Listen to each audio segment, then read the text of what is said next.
Salut tout le monde, c'est Ziza Dewi. Et franchement, j'ai une sacrée histoire à vous raconter. Bienvenue dans notre guide de voyage ultime de 3 jours à Cotonou, au Bénin. Cotonou, premier jour, c'est parti. Premier jour, le décalage horaire. Quel décalage horaire! On fonce au marché d'Antokpa, le plus grand marché à ciel ouvert d'Afrique de l'Ouest.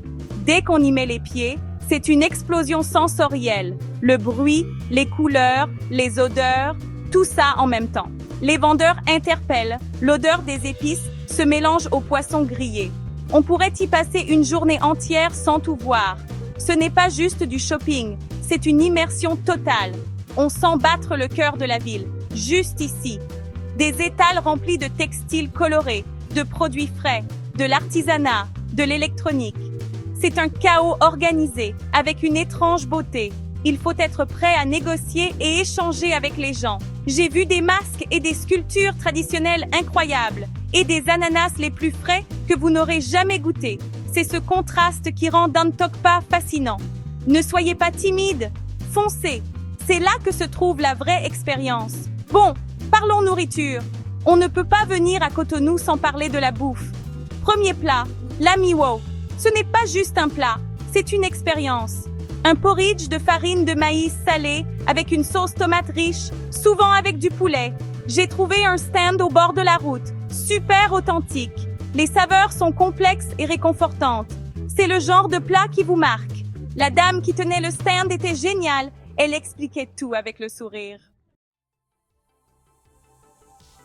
Deuxième jour. Après le magnifique chaos de Dantokpa, j'étais prêt à explorer une autre facette de Cotonou.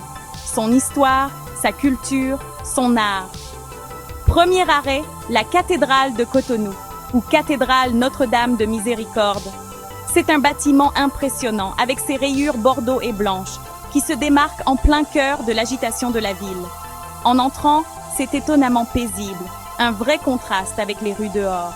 La lumière qui filtre à travers les vitraux, le calme respectueux, c'est un moment pour faire une pause et réfléchir aux strates d'histoire ici. Ensuite, direction la fondation Zinsu. C'est un espace d'art contemporain et l'entrée est totalement gratuite, ce qui est génial.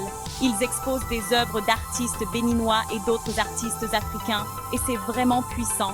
Ce ne sont pas juste des tableaux au mur, c'est de la photo, des installations, des œuvres qui font vraiment réfléchir. C'est un contrepoint moderne à l'artisanat traditionnel qu'on voit ailleurs.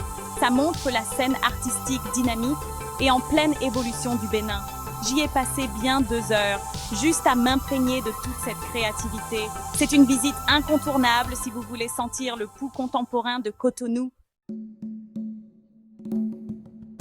Bon, 3e jour. Après 2 jours intenses de marché et d'exploration, il était temps de changer de rythme.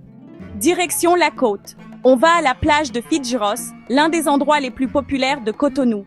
C'est une longue étendue de sable doré, des palmiers et l'océan Atlantique. L'endroit parfait pour se détendre et prendre un bain de soleil.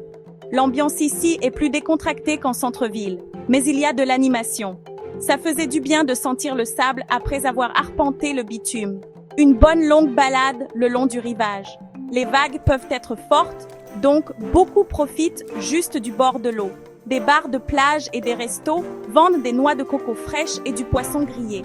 Une ambiance classique de ville balnéaire avec une saveur ouest-africaine. J'ai trouvé un coin sous un palmier et regardé l'océan. Parfois, c'est tout ce dont on a besoin. Une énergie différente de celle de la ville, mais tout aussi captivante. Alors que l'après-midi touchait à sa fin, la vraie magie de la plage de Fitjros a commencé à se révéler, le coucher de soleil. Purée, le ciel s'est embrasé, des oranges, des roses, des violets, un coucher de soleil qui vous fait arrêter tout, le soleil plongeant sous l'horizon de l'Atlantique, peignant tout le ciel. C'était la manière parfaite de conclure ces 3 jours à Cotonou, Gap 2. Je me suis posée à l'un des bars en bord de plage. J'ai commandé une bière locale et j'ai juste savouré l'instant. Ce sont des moments comme ça qui restent gravés bien après la fin du voyage. Et voilà, C'est la fin de notre guide express de 3 jours à Cotonou. 3 jours. Ça peut paraître court et salé, mais franchement, on n'a pas chômé. De l'énergie de dingue du marché d'Antokpa au moment de calme et de réflexion à la cathédrale, l'art inspirant de la fondation Zinsu, et pour finir, l'ambiance décontractée et le coucher de soleil épique à la plage de Fijros. Cotonou, tu as été une révélation. Cette ville a tellement de cœur, tellement d'âme et une énergie qui lui est propre. J'ai à peine effleuré la surface, je le sais, mais quelle surface! Ce guide, j'espère qu'il vous donnera un point de départ, une base pour construire votre propre aventure à Cotonou.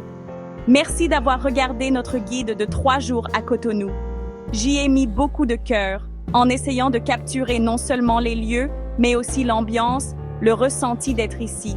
C'est un endroit spécial et j'espère vraiment que vous aurez l'occasion de le découvrir par vous-même. D'ici là, continuez d'explorer, continuez de repousser vos limites. Bon voyage et à la prochaine vidéo. Ciao!